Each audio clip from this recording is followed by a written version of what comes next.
அனைவருக்கும் அகிலா ஜுவாலாவின் அன்பு வணக்கங்கள். இன்றைக்கி நாம் புஸ்தகா பதிப்பகத்தின் வெளியீடான வல்லமை தாராயோ என்ற சிறுகதை தொகுப்பை பார்க்க போகிறோம். இதில் 7 பெண்மணிகள் இணைந்து ஆளுக்கு 2 கதைகள் வீதம் மொத்தம் 14 கதைகளை கொடுத்துருக்குறாங்க. இந்த படைப்பு பாக்கிடம் டேல்ஸ் உடன் இணைந்து தயாரிக்கப்பட்டிருக்கிறது. எழுதினவங்க எல்லாமே கிட்டத்தட்ட 50 வயதை கடந்தவங்க.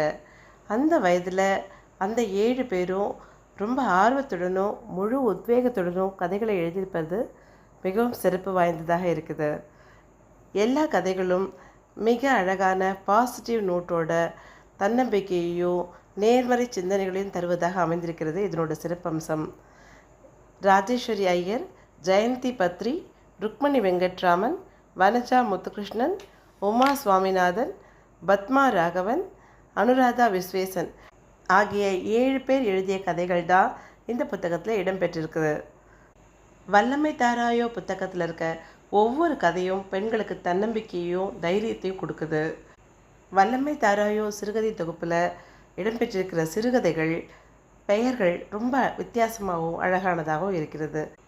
அக்னி சாட்சி, சரியான முடிவு, தெய்வம் தந்த வீடு, வைர நெஞ்சம், சோதனையும் சாதனையும், ஆணுக்கு பெண் நிகரென, கனவிலும் நினைவிலும், நின்னை சரணடைந்தேன், காஃபி டேட் வித் அனுஷ்கா, கலி அழிப்பது பெண்கள் அறமடா என வித்தியாசமான அழகழகான தலைப்புகளில் கதைகள் இருக்கிறது. முகநூல் மூலமாக அறிமுகமான இந்த 7 பேரையும் ஒருங்கிணைத்து அவர்களுக்கு தைரியம் கொடுத்து இந்த வயதில் அவர்களை எழுத வைத்து அழகு பார்த்து உலகத்துக்கு அறிமுகப்படுத்திய பெருமை உமா அபர்ணா அவர்களை சேரும். இப்போது வாங்க இந்த புத்தகத்தின் பெருமைக்கு எடுத்துக்காட்டா வனஜா முத்துகிருஷ்ணன் அவர்கள் எழுதிய ஆணும் பெண்ணும் நிகரென என்னும் கதையை பார்க்கலாம். ஏன் இன்னும் ஷோபா வரலை? என்னன்னு தெரியலையே. இந்த பொண்ணுங்களை வச்சுட்டு நான் படுற பாடு தாங்கலை. அதுங்க மூணும் வர்றதுக்கு கொஞ்சம் லேட்டானாலும் மனசு படபடன்னு இருக்குது என்று புலம்பியபடியே பாத்திரங்களை தேய்த்து கொண்டிருந்தாள் கோதை. அம்மா, என்னம்மா புலம்புற? அவளோட வேலை அப்படி. திடீர்னு புதுசாக யாராவது நோயாளிங்க வந்திருப்பாங்க, பாதியில் விட்டுட்டு வர முடியுமா? வருவாம்மா என்றாள் ரூபா, கோதையின் 2வது மகள். என்னடி பண்ணுறது, நான் பெற்றது 3 பொண்ணுங்க. ஆம்பளை இல்லாத வீடுனா பயமாக தானே இருக்கும். ஏன் ஆம்பளை இல்லாத வீடுனா பெண்கள் தனியாக வாழவே முடியாதான்னு என்றாள் உடற்பயிற்சி செய்து கொண்டிருந்த 3வது மகள் சுபா.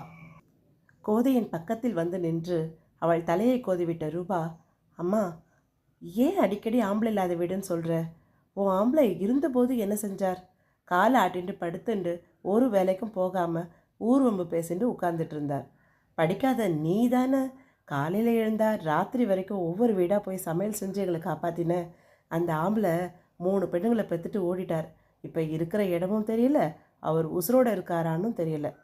அதற்குள் உடற்பயிற்சியை முடித்து கொண்டு டவலால் முகத்தை துடைத்தபடியே வந்த சுபா, அம்மா, ஒன்று சொல்கிறேன். யானை இருந்தாலும் 1000 பொன், இறந்தாலும் 1000 பொன். ஆனால் உன்னவர் இருந்தாலும் இல்லைனாலும் ஒன்று தான். இருந்தபோது ஒன்றும் சாதிக்கலை, இப்போது எங்கேயோ இருக்கும் அவரை நினச்சிண்டே எப்போ பார்த்தாலும் இந்த வார்த்தை தான் உன் வாயில் வருது. அதற்குள் கேட் திறக்கும் சத்தம் கேட்டது. அப்பாடி, ஷோபா வந்துட்டாடி என்று நிம்மதி பெருமூச்சு விட்டபடியே வெளியே ஓடி கதவை திறந்த கோதை, ஏம்மா இத்தனை நேரம்? பயந்தே போயிட்டேன். இப்படி லேட்டாக வந்தால் அக்கம் பக்கத்தில் இருக்கிறவா எல்லாம் இந்த வீடு பொம்பளைங்க ராஜ்யம், அதாவது இஷ்டப்பட்ட நேரத்துக்கு வருதுகள் என்று வம்பு பேச மாட்டாளா என்று ஓடிப்போய் அவளது பைகளை வாங்கி கொண்டு வந்தாள் கோதை. அம்மா பாவம், இப்போ தான் ஹாஸ்பிட்டல்லேருந்து களைச்சி போய் வரா. வரும்போதே எத்தனை கேள்வி என்றபடியே ஷோபாவிற்கு குடிக்க தண்ணீர் கொண்டு வந்து கொடுத்தாள் ரூபா. மா, பக்கத்தில் இருக்கவங்க என்ன வம்பு பேசினா நமக்கு என்ன? ஆனப்பட்ட சீதையே வம்பு பேசின உலகம் இது என்றாள் சுபா. அம்மாவுக்கு எல்லாம் பயம். ஆனால் இப்படி பயந்தவங்க எப்படித்தான் நம்ம 3 பேரையும் தைரியசாலியாக வளர்த்துருக்காங்கன்னு தெரியல. ஆமாம் ஷோபா, நாம் பாரதியாரோட ரசிகைகள் இல்லையா? ஒருவேளை அதுதான் நம்மளை தைரியசாலியாக ஆக்கியிருக்கோ என்றாள் சுபா. சரிம்மா, வா, பசிக்குது. இன்றைக்கி என்ன சமையல்? வாசனை மூக்க தொலைக்கிறது என்றபடி குளித்து விட்டு வெளியே வந்தாள் ஷோபா. நான் சொல்லட்டுமா? இன்றைக்கி சுண்டைக்காய் வத்த குழம்பு, வெண்டைக்காய் பொரியல், சீரக ரசம், சுட்ட அப்பளம். ஷோபா, ரூபா, வாங்க ஒரு வெட்டு வெட்டலாம் என்றாள் சுபா. சாப்பிட உட்காரும்போது ஷோபா கேட்டாள், அம்மா இத்தனை நேரமாச்சு, நீ சாப்பிட்டையா? காலையிலிருந்து சமையல் வேலை, ஏன் தான் இப்படி இருக்கியோ தெரியல. நீ கஷ்டப்படாதம்மா, நாங்கள் 3 பேரும் நல்லா சம்பாதிக்கிறோமாண்ணா. பாவம், அடுத்தாத்து பட்டு மாமாவும் மாமியும் வயசானவங்க, முடியலன்னு சொல்லி அவங்களுக்கு சமைச்சு தரேன். சரி, எதிராத்து ரேகா பாவம், இப்போ தான் குழந்தை பிறந்திருக்கு, அவளுக்கு யாரும் இல்லை அப்படின்னு அவளுக்கு போய் சமைச்சு தர. என்னம்மா நீ என்றாள் சுபா. யாரை பார்த்தாலும் பாவம்தான், ஆனால் நம்மளை பாவப்பட ஒருத்தரும் இல்லை என்றாள். பொண்ணுங்களா, ஊரார் பிள்ளையை ஊட்டி வளர்த்தா தம் பிள்ளை தானாக வளரும்னு பழமொழி. இந்த சமையல் வேலை செஞ்சு தான் உங்கள் 3 பேரையும் வளர்த்து ஆளாக்கியிருக்கேன். நீங்களும் நல்லபடியாக நல்ல வேலையில் இருக்கீங்க என்ற அம்மா, சரி விடுடி தூக்கம் வருது என்று தூங்க போனாள். கோதை தூங்கியதும் அவசரமாக ரூபாவையும் சுபாவையும் அழைத்த ஷோபா, இன்னைக்கு எங்கள் ஹாஸ்பிட்டலுக்கு ஒரு வயசானவர் வந்திருந்தார். அவருக்கு குஷ்டரோகம், கையெல்லாம் சுருங்கி இருந்தது. அவரை பார்த்தா நம்மளை பெற்றவர் மாதிரி இருந்தது. அப்படியா, அவருக்கு சரியான தன்மை தான் கிடச்சிருக்கு என்றாள் ரூபா. சும்மா இருடி, வியாதியில் கஷ்டப்படுறவரை இப்படியெல்லாம் பேசுவாளா என்றாள் ஷோபா. போங்கப்பா, நான் பிறந்து 3 வருஷத்தில் போனவர், அப்பாங்கிற ஸ்தானத்தில் என்ன செஞ்சுருக்கார்? நம்ம 3 பெரிய வளர்க்க அம்மா எவ்வளோ கஷ்டப்பட்டுருப்பா.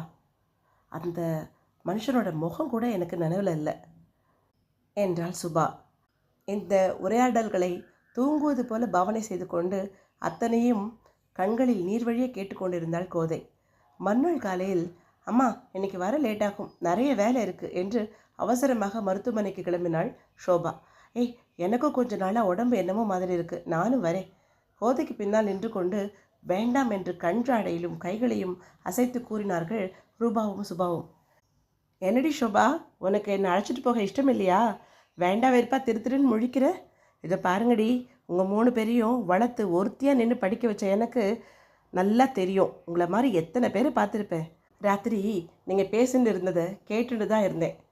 ஐயோ, அப்போது அவரை இங்கே அழைச்சிட்டு வர போறியா என்றார்கள் மூவரும் ஒருமித்த குரலில். புன்னகை தவழும் முகத்துடன் ஷோபாவுடன் ஹாஸ்பிட்டலுக்கு சென்றாள் கோதை. மருத்துவமனையில் விடுவிடுவென்று உள்ளே புகுந்த கோதை தன் கணவர் ராமனை உற்று பார்த்தாள். மனதில் பொங்கி எழுந்த கேள்விகளை அடக்கி கொண்டு ஒரு நிமிடம் மெய்மறந்து நின்று திரும்ப இறுக்கமான முகத்துடன் வெளியே வந்து வீட்டிற்கு திரும்பினாள்.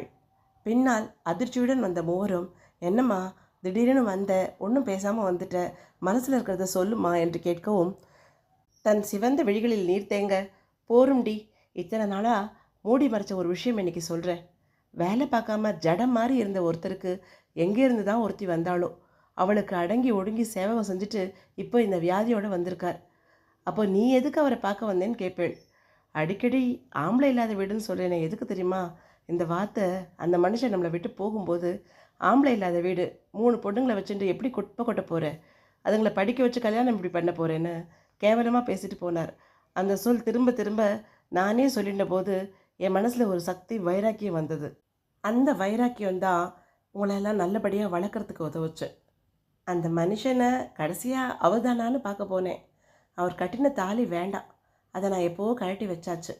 ஆனால் நான் பிறந்ததுலேருந்து கூடவே இருந்த பூவையும் பொட்டையும் எதுக்கு ஒரு ஏமாத்துக்காரருக்காக விடணும்?